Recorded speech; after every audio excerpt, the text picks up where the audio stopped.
So, good morning. Happy May 9th, everyone. This is our statewide Zoom meeting for all aboard Ohio. We are coming back after a very, very, very busy April, which we did not have a statewide Zoom meeting. We're going to be spending some time today talking about some of the activities that we all enjoyed in April that I think were very, very exciting. I was happy to be a part of all of them. So, with no further ado, welcome again.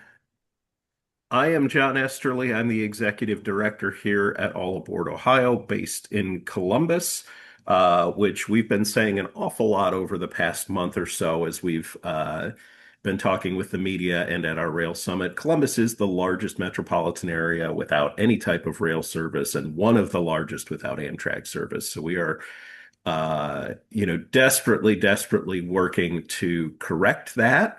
Our guest today will be talking about a very exciting trip that we had a couple of weekends ago, which, as a preview of coming attractions, is a preview of coming attractions of what the Midwest Connect route would look like from Columbus going east. So, very excited to have Wendy on. We'll get to a formal introduction in a couple of slides, but I did want to flag for everybody that today is the 2026 National Train Day.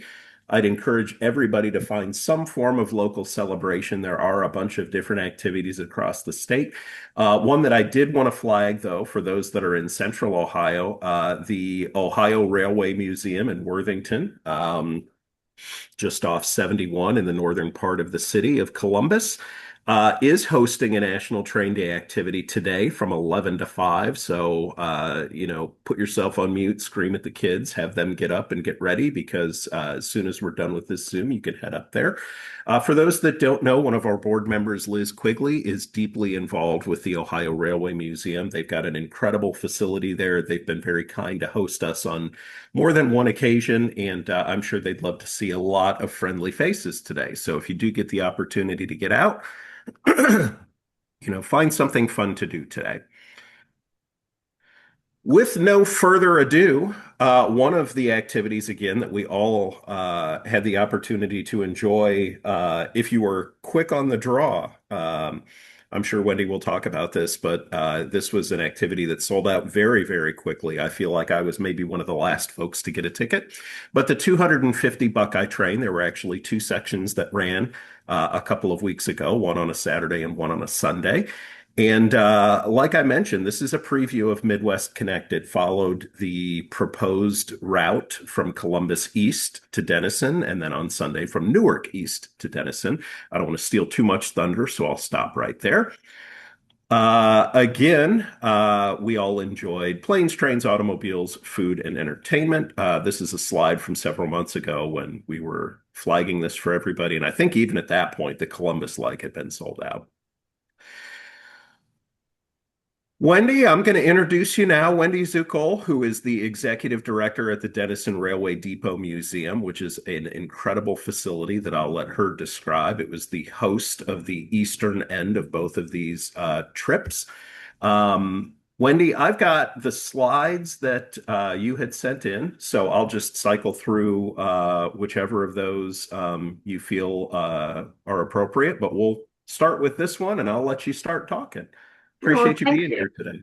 Well, thank you for letting me join in. Dennison is sort of fun because it's the exactly halfway point between Pittsburgh and Columbus for railroad reasons. But, I tell people this event was not really just about the Buckeye train. It was about bringing eyes to the railway, the Panhandle, so that, we can all look to the future. We want to do more excursions. You want to do passenger service as we do as well. So really, this was an opportunity, a tool to get everybody looking at the tracks because they don't always look.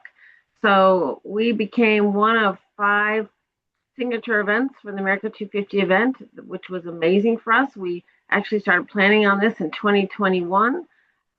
Took a tremendous amount of partnerships. We worked 2 railroads, Genesee and Wyoming, Norfolk and Southern.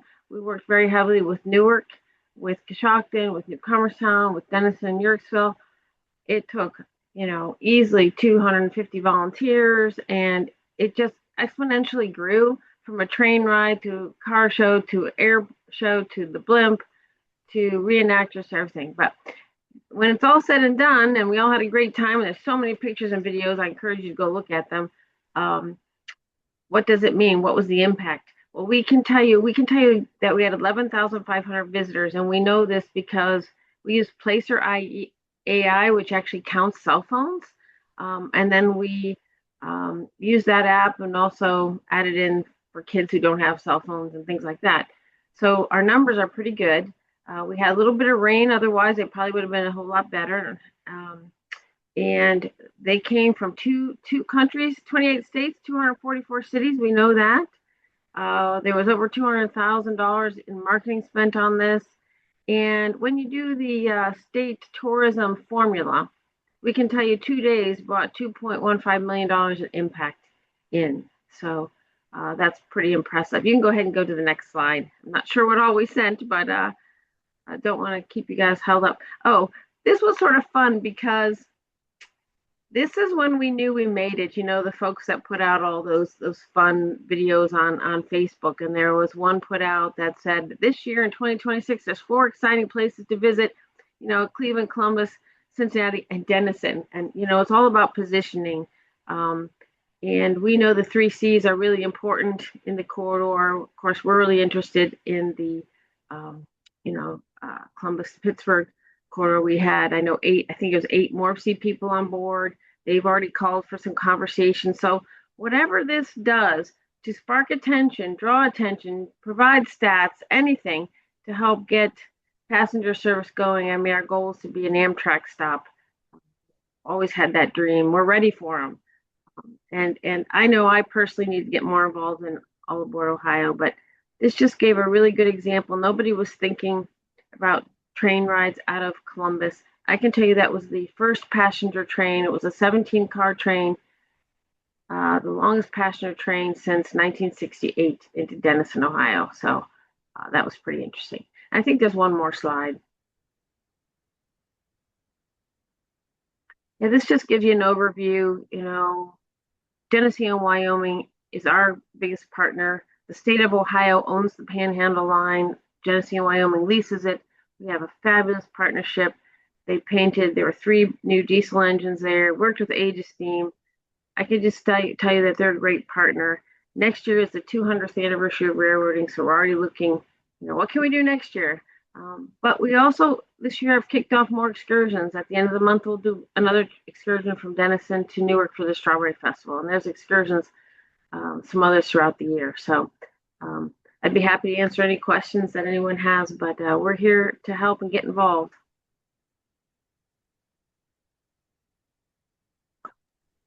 Well, thank you so much. Just as a kind of a brief overview from a participant standpoint, both Liz and I had the opportunity to ride the Columbus train on Saturday. I thought it was an incredible experience, very, very well run. It ran ahead of schedule in both directions, so kudos to the folks that were responsible for those operations. The city of Dennison was incredibly gracious hosting. In fact, if I had one, I don't even want to say complaint, but one note, I almost feel like we didn't have enough time at your end of the road. We pretty much by the time I did my one loop of the town and got to see all the vendors and then did a very, very brief walkthrough of the museum, it was pretty much time to get back on the train. So, but kudos for that. For those that didn't get to see the pictures or the description, the trip out and the trip back were both very, very well done. They had historical reenactors that would periodically come through. They served us all snacks that were Ohio-based foods. So just really top-notch work, worth every penny that we paid. And to Wendy's point, really we've tried to focus in the broader passenger rail discussion on economic impact, really demonstrates that there is a desire for this, whether it be recreation like we saw 2 weeks ago, or whether it be, more for general transportation. So Jessica, I see your hand up. When I saw that something like 2.15 million of economic impact, that's from the single train trip that was kind of And you said there's no passenger rail in Columbus. This is a train from the museum in Dennison, or? Yeah. So we own the fleet of railroad cars. We are the only Polar Express operation in the state of Ohio right now. There are a lot of other Christmas ones, but we're the only licensed one with rail events to do and Warner Brothers. So those are cars we use for Polar Express. Obviously, we'd like to use them for more things. We don't own motive power. We partner with the Genesee and Wyoming to provide the power. So that was our train. The only way that this really worked is we had to have our cars FRA approved and we had to have insurance. And the Genesee and Wyoming, this is the kicker for everybody, requires $35 million of insurance to run on that line excursion. So that's over $100,000 a year. That's why a lot of people can't do excursions on that line. And 2.15 million of economic impact refers to of that one excursion, impact of that one excursion. Yes, those 2 days. There's a formula you use. You can take your attendance and figure out 80% are day trippers, which spends I think it's like $199 a day, and 20% are overnighters. And many of us did stay overnight. We stayed overnight in Columbus, and we stayed. My whole team of 25 crew all stayed overnight in Columbus. You got that business, and we all stayed overnight in Newark. So I think it might even be, and guests came from all over. So it actually might be a little higher, but you figure 388, they spend on an average $388 a day. And that's a state formula that you use so you can see what the spending is. I should also add that on Sunday, the governor rode. The governor rode train and he walked through every single car, brought his grandchildren, and he was very impressed. And, I think that's always a good position to be in when the governor attends your events and is impressed and thinking about trains. So that's a good thing. Yeah, Saturday we had, just for the folks that have been kind of following the story, particularly of Midwest Connect over the last 2 years, we had a delegation from Morpsey was on the Saturday train, and I've known William Murdoch a very long time, and I've never seen that man so excited and so happy. It was like he was 10 years old. Good. Glad to hear that. Yeah, People could he, go ride both days or stay overnight. I guess I'm just not familiar with how those. I would guess most days went one traveled on the train one day, but many of us went in the night before and because we left at 8 in the morning. So you had to be at the site at 7 a.m. This isn't the days of trains running 70 miles an hour. They go much slower, so it takes much longer. Many people came in for a hotel the night before or might have stayed after. I don't think there were too many that rode both days that I am aware of. We do have a couple more moments left, and I wonder if maybe just for the interest of those on the call, if you can talk a little bit about the train itself, the equipment that was used, the engines that were used. I thought they were pretty neat. Genesee and Wyoming's equipment, which I believe that's one of the engines there in the upper left-hand corner of the slide we're looking at. And then maybe talk a little bit about the Railway Museum and how we can come visit you. Sure. The Genesee and Wyoming were very excited to bring three newly freshly painted diesels to the event. One you see there, it's blue, has freedom on it, and the bald eagle, which they're very proud of. Another one was a salute to veterans, and it was camouflage painted. And the third one you can see at the bottom right was Operation Lifesaver. They took this opportunity to bring Operation Lifesaver, across the rails and to the town for everybody to visit, which is, a very important thing as well.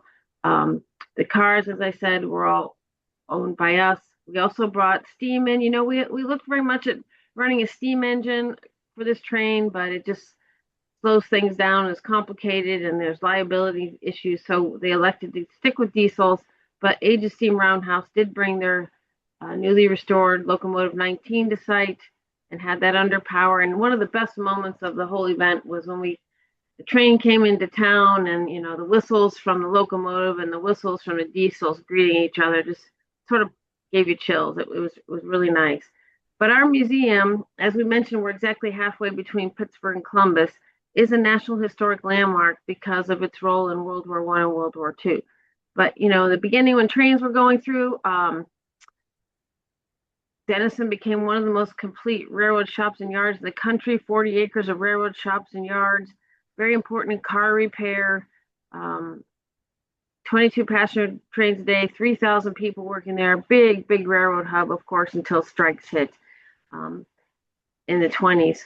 But because it was on the National Defense Railway route, also the most direct route from New York to St. Louis, um, troop trains were going through in World War I and World War II, and they had servicemen's canteens, and we ended up serving 1.5 servicemen at the Dennison canteen, 13% of all armed personnel in World War II. Dennison received the nickname Dreamsville, USA.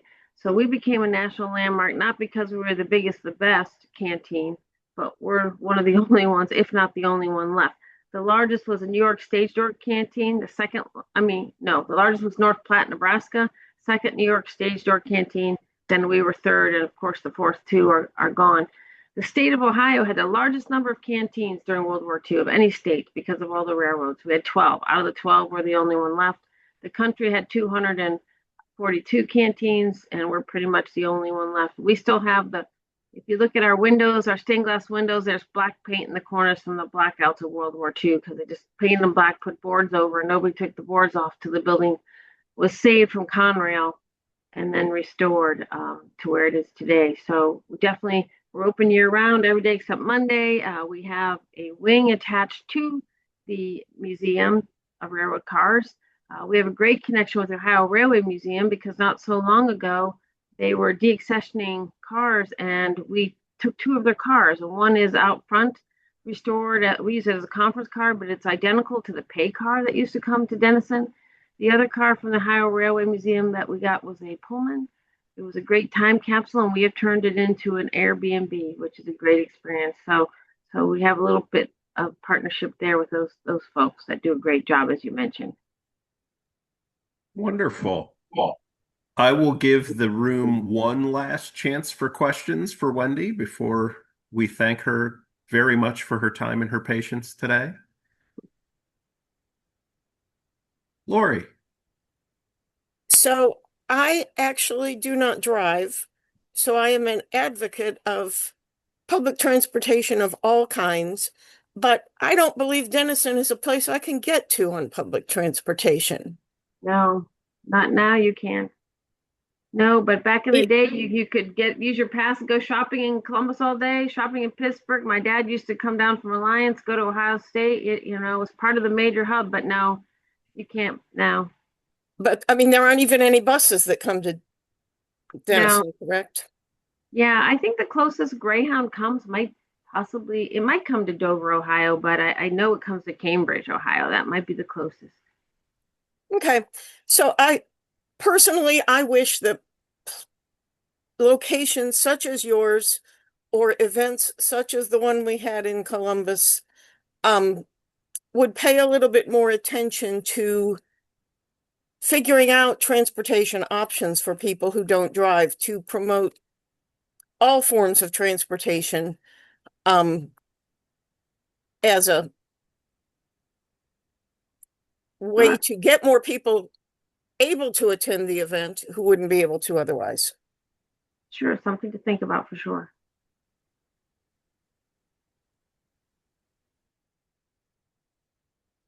Yeah, definitely a good point. And I know when we look at our broader passenger rail advocacy, that's one thing that we've always tried to focus on.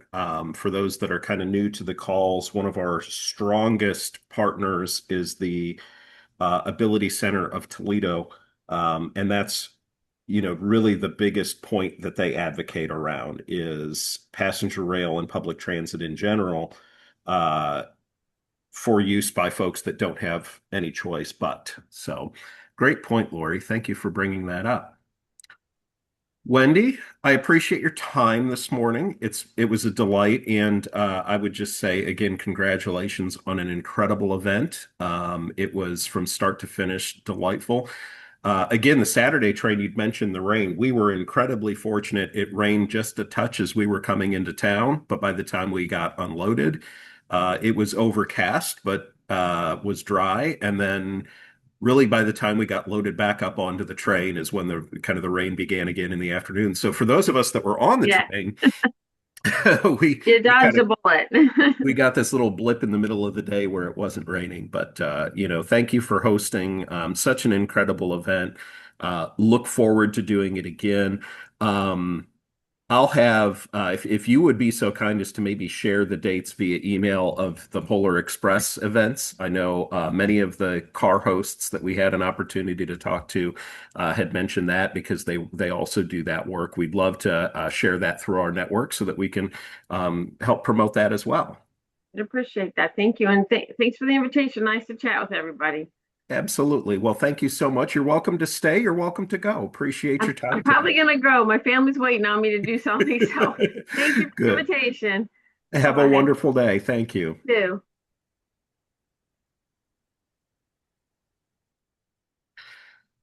All right. Well, we mentioned some other activities that we had in the month of April. Probably the biggest one for us was our 2026 Ohio Rail Summit, our inaugural Rail Summit, which was actually the weekend before the 250 Buckeye train. We hosted an incredible event on Saturday, April the 18th at the Ohio State Energy Advancement and Innovation Center. We brought together a number of public officials, although Mayor Pitt was very quick to point out that we didn't have anybody from the State House there, which is, something that we're working very desperately to solve for next year. We did have transportation professionals from across the state and across the country. We had folks from many of the MPOs throughout Ohio and a fair amount of college students, and then just members and friends from across the state. I will say I absolutely loved the Energy Advancement and Innovation Center, but if we grow even the slightest bit next year, I think we will outgrow it. We were pretty much at capacity for that facility. It worked very great, and would love to thank The Ohio State University, my alma mater, and particularly our board member, Liz Quigley, for helping make that happen.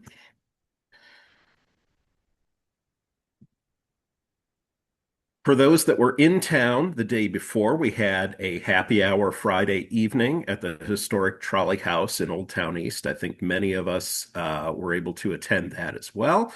It was a really great event. We had somewhere between 50 and 60 people show up throughout the course of the time, got to break bread, got to meet many of our panelists and speakers in a more informal setting and get to know them. In fact, that's Joel in the suit there, who is the vice chair of Amtrak's board of directors. So a pretty big deal around here. And he had the opportunity to come and hang out with us here in Columbus. So for those that were able to come a day early and enjoy that time, thank you for that. It was a delight. Then Saturday, we enjoyed the summit itself. Here you see our panel. We had a representative from MIPRIC. We had Mayor Linda Pitt. We had Joe Garrity from Morpsey and Derek James, formerly from Amtrak, but currently working with the Environmental Law and Policy Center in Chicago. And they talked a lot about advocacy, how to build coalition. That was really the whole theme of our summit, is building coalition and, how we can advocate as a unit. You can see in this picture, we had a full room. And one of the things that impressed me most about the summit, and again, a very heartfelt thank you for everybody who attended, but probably more so a heartfelt thank you to those folks that worked behind the scenes. I mentioned it as we kicked off this panel, but we put this summit together in about 8 weeks. So we didn't have a ton of time. I will say we will never do that again. We are already starting to plan next year's summit. But for us to put together as incredible a day as we were able to in just 8 weeks is a testament to the volunteer network that we've got here at All Aboard Ohio. So if anybody on the call was a part of that, again, both myself, Beth, and the board of directors would really love to express our thanks to you. But again, you see this room is absolutely packed, absolutely full, and it stayed that way throughout the entire day. When we were wrapping up our very last speaker of the day, which was RPA, we had just as many people in the room. So really held our guests' interest the entire day. And again, I think we will probably have outgrown this lovely facility, which is very bittersweet because it was so wonderful and breaks my heart. So a little bit in terms of the facts and the figures of our inaugural Rail Summit, we had 190 people registered. We had 165 in attendance.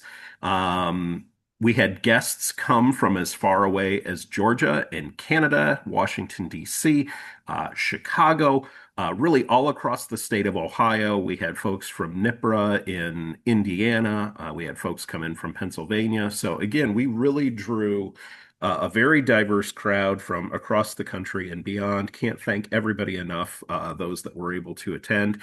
Much like the following weekend, we got very, very lucky. There was some weather that popped up in the middle of the afternoon and really got all the weather out of its system before we broke for the day. So people were able to stay dry as they arrived and as they left.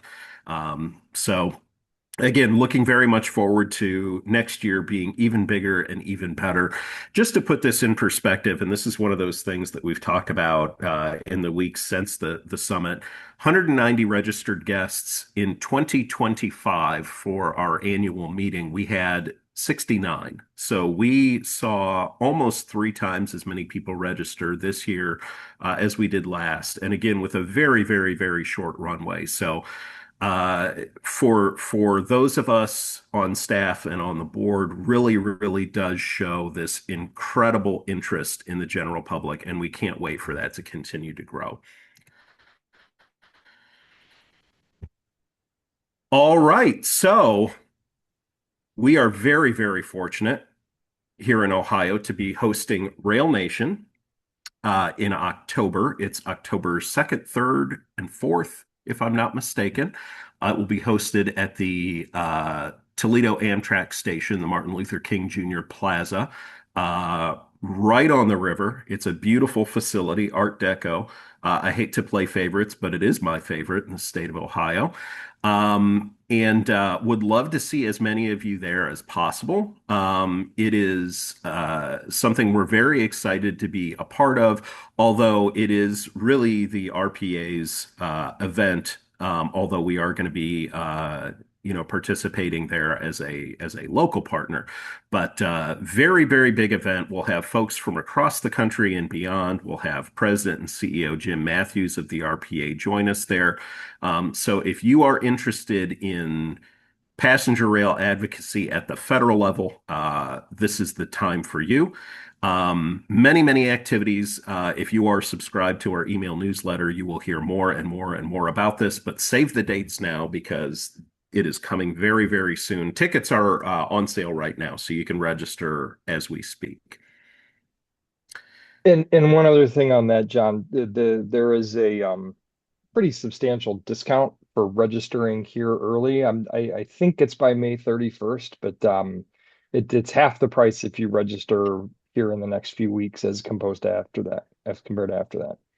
Oh, thank you for flagging that. Yeah, very, very important. So, in fact, Brian, if I can maybe give you a little task of, I had it saved to copy and paste into the chat, but if you can copy and paste into the chat the link to register. I lost it when we were trading Zoom links. So if I can ask you to do that, and then I'll open the floor for questions that folks may have. Jessica, go right ahead. Well, first of all, backing up to the Dennison excursion, wasn't that also some kind of festival? Was there any opportunity there? Did you get to promote? Did you get to plug All Aboard Ohio in with the people that were? Was there some kind of festival in addition to the ride? Or I thought there was. Yeah, so the city of Denison hosted a fairly substantial event there in their town. So they had vendors set up, they had the museum open, they had some other larger buildings in town opened up with vendors and tablers there. We had hoped to table there, but I think just the distance from our member base, we weren't able to support the requirements. They really wanted us there all day, both days, and we just weren't able to commit to that. I know Liz and I both talked quite a bit about All Aboard Ohio in our respective cars. We did not sit together. So I was in one car, she was in another, and we both had the opportunity to talk with folks in the cars that we were in. And then, we both attended a seated lunch together and spoke with the other folks at the table. So I think, we really did have an opportunity just on an ad hoc one-on-one basis to do that. At Rail Nation, it sounds like our role right now is maybe kind of publicizing it. And does that include, like you said with the Ohio Summit, with the summit earlier this year, are we going to encourage local elected officials to attend? And it might be an opportunity, the people in Toledo, who might not have been able to make the trip to Columbus, it sort of reverses the, are they asking us to promote it and kind of share the link around with everybody, including officials, maybe? Yeah, absolutely. I would say, although this is the RPA's event, and I don't want to confuse that. This isn't All Aboard Ohio's event. It is RPA's. We are very, very proud and excited to have it in Ohio, and we are going to partner with them to promote it as best we can. A little bit of the dynamic of that, and I see your question in the chat about not having elected officials in the room. So, I'm going to say this about the Rail Summit, and the same would kind of apply to the RPA's Rail Nation. The State House and State Senate were out of session the week that we hosted our Rail Summit.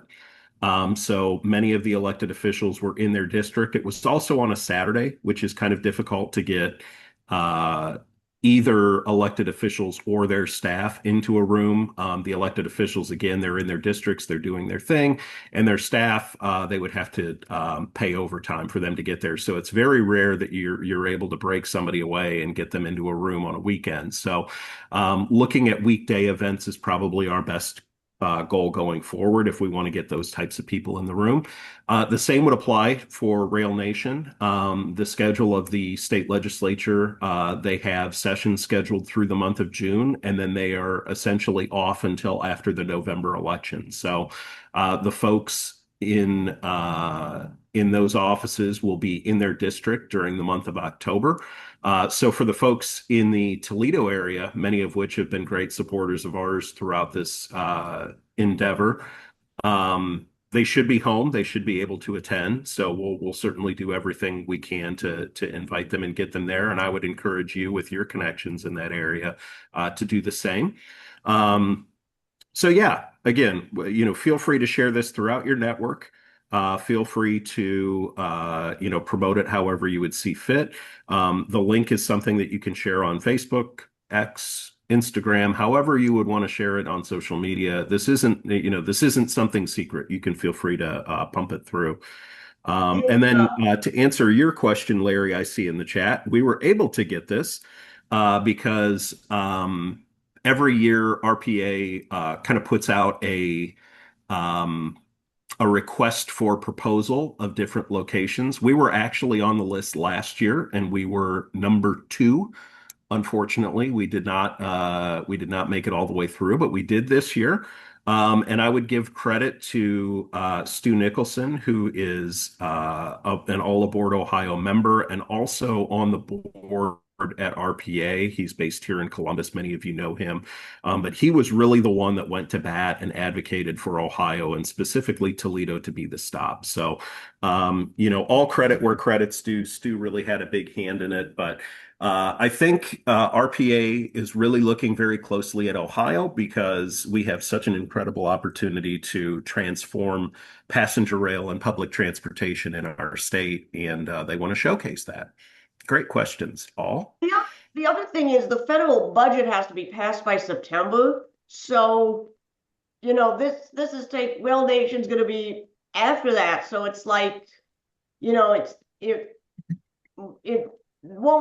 seems like a great chance to advocate for the federal level, as you said, but in terms of decisions about those are kind of, I would think they're going to be either wrapped up or by then, or if not, it'll be an extension in the middle of a shutdown or whatever, like last year.